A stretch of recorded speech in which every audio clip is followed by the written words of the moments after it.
욥기 28장 말씀입니다.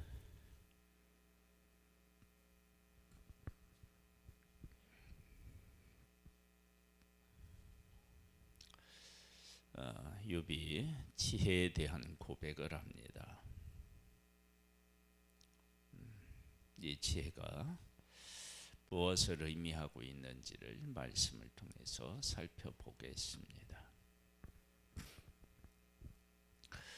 은이 나는 곳이 있고 금이 금을 재련하는 곳이 있으며 철은 흙에서 캐내고 동은 들에서 녹여 얻느니라.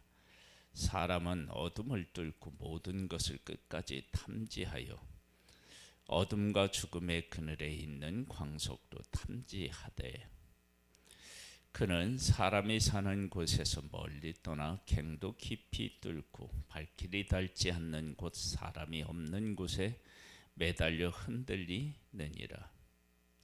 음식을 땅으로부터 나오나 그 밑은 불처럼 변하였고, 그 돌에는 청옥이 있고 사금도 있으며, 그 길은 솔개도 알지 못하고 매의 눈도 보지 못하며 용맹스러운 짐승도 밟지 못하였고 사나운 사자도 그리로 지나가지 못하였느니라. 사람이 굳은 바위에 손을 대고 산을 뿌리까지 뒤엎으며 반석의 수로를 타서 각종 보물을 눈으로 발견하고 누수를 막아 스며 나가지 않게 하고 감춰져 있던 것을 밝은 대로 끌어내느니라. 사람이 가지고 있는 능력이 얼마나 큰지를 우리에게 잘 보여주고 있습니다. 우리가 가지고 있는 능력을 지금 이렇게 현 시점에서 생각해 봐도 어마어마하죠. 인공위성 띄워서 어디든지 동영상이 다 시청될 수 있도록 하고, 지금은 이제 AI로 해서 인간이 수백 년에 걸쳐서 할 일들을 순식간에 해내는 일들, 이런 일들을 우리가 보게 되고 그런 시대에 우리가 살아가고 있습니다. 그래서 욥의 당시에는 보이지 않는 것들을 탐지해서 그것을 꺼내서 활용하는 그런 것들을 보면, 야, 정말로 대단하구나, 그렇게 여기게 되었던 거죠. 그런데 이제 상황이 바뀌어요. 그러나 지혜는 어디서 얻으며 명철이 있는 곳은 어디인고, 그 길을 사람이 알지 못하나니 사람 사는 땅에서 찾을 수 없구나. 깊은 물이 이르기를 내 속에 있지 아니하다 하며 바다가 이르기를 나와 함께 있지 아니하다 하느니라. 이런 것들을 사람이 하는데, 그러면 지혜는 도대체 어디 있느냐는 거예요. 어디?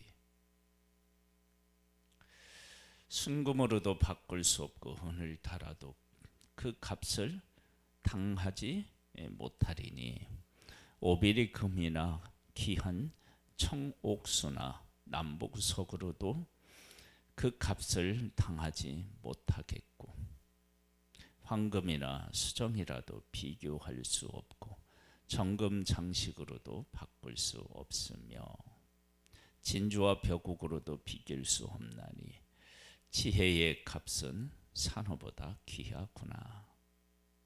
구스의 황옥으로도 비할 수 없고 순금으로도 그 값을 헤아리지 못하리라.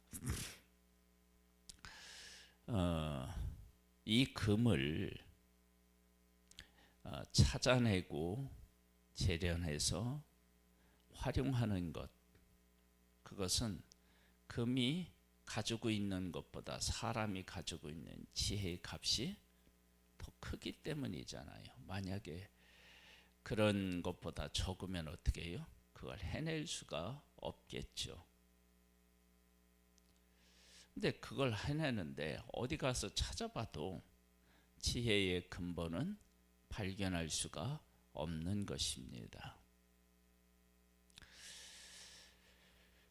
그런즉 지혜는 어디서 오며 명철이 머무르는 곳은 어디인고 모든 생물의 눈에 숨겨졌고 공중의 새에게 가려졌으며 멸망과 사망도 이르기를 우리가 귀로 그 소문을 들었다 하느니라. 만일에 생물들에게서 지혜가 나온다 그러면 그 지혜가 사람에게 잡혀서 최후를 맞지는 않았겠죠.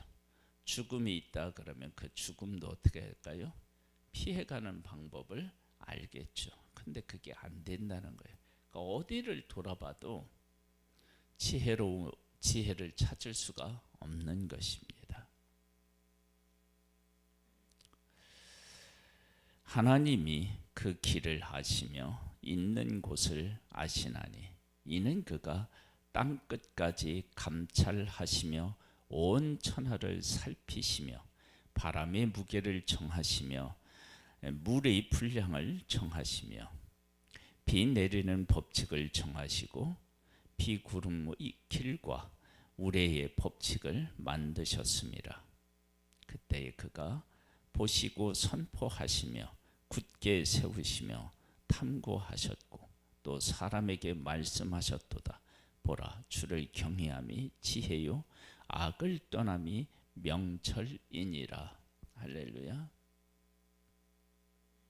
어디 가도 없는데 그 모든 것을 만드신 하나님이 계시다.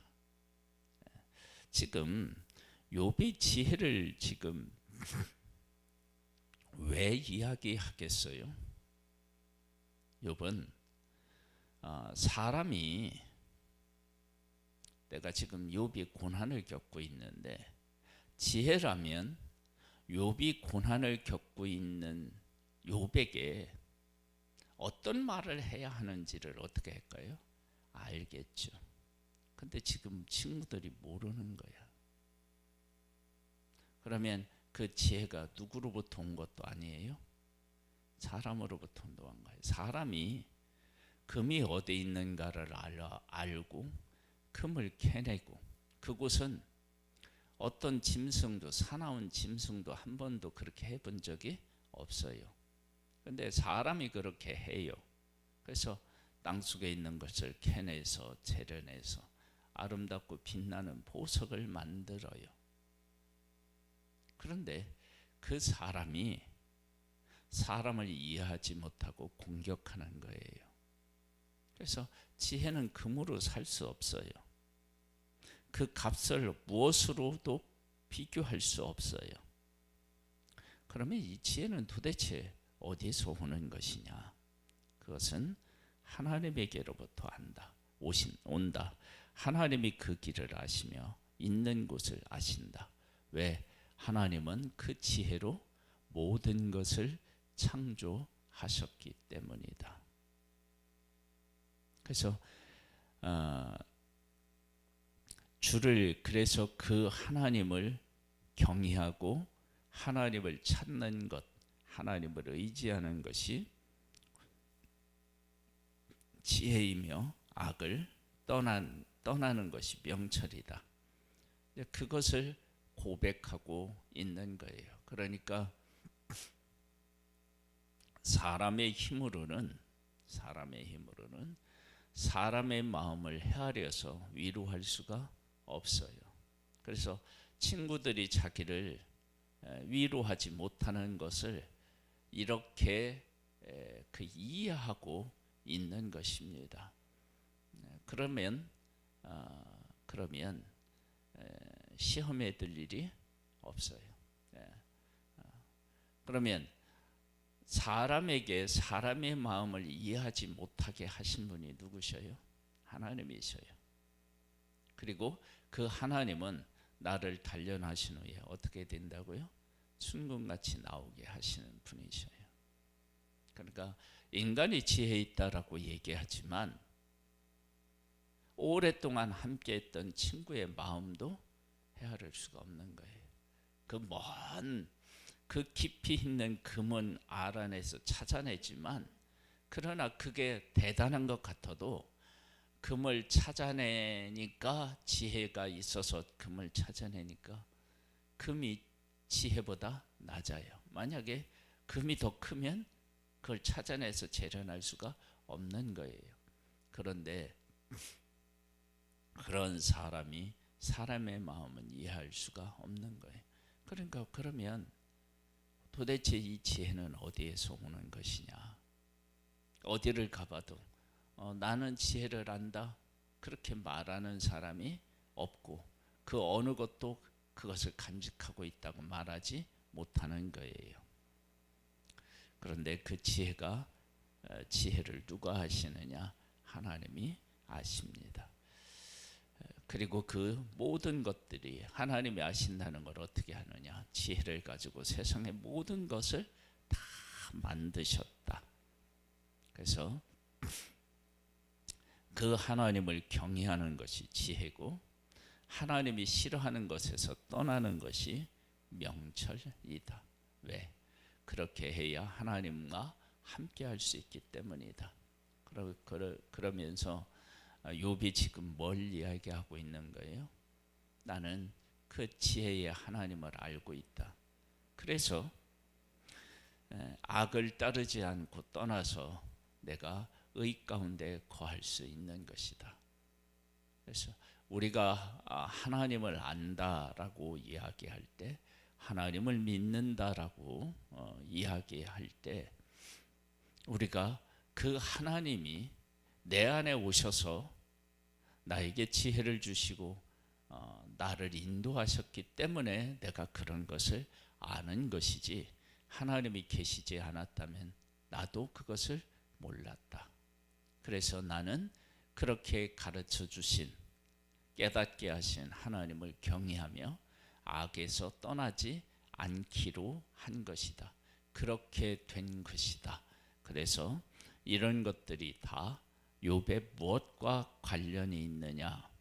간증과 같은 고백인 것을 우리가 볼 수 있습니다.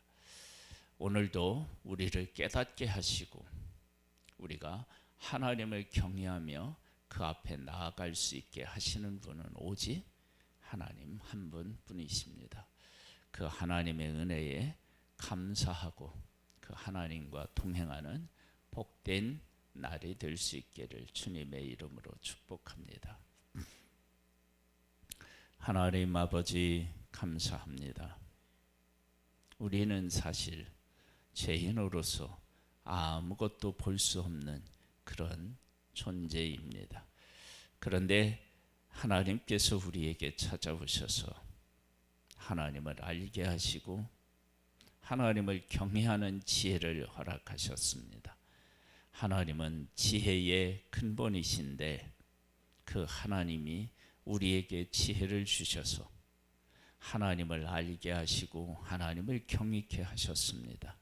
이 귀한 은혜에 감사하며 그 하나님과 동행하는 복되고 지혜로운 자가 되기를 소망합니다.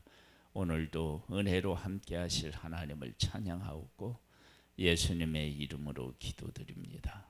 아멘. 하늘에 계신 우리 아버지여, 이름이 거룩히 여김을 받으시오며 나라에 임하옵시며 뜻이 하늘에서 이룬 것 같이 땅에서도 이루어지리이다. 오늘날 우리에게 일용할 양식을 주옵시고 우리가 우리에게 죄 지은 자를 사하여 준 것 같이 우리 죄를 사하여 주옵시고 우리를 시험에 들게 하지 마옵시고 다만 악에서 구하옵소서. 대개 나라와 근세와 영광의 아버지께 영원히 있사옵나이다.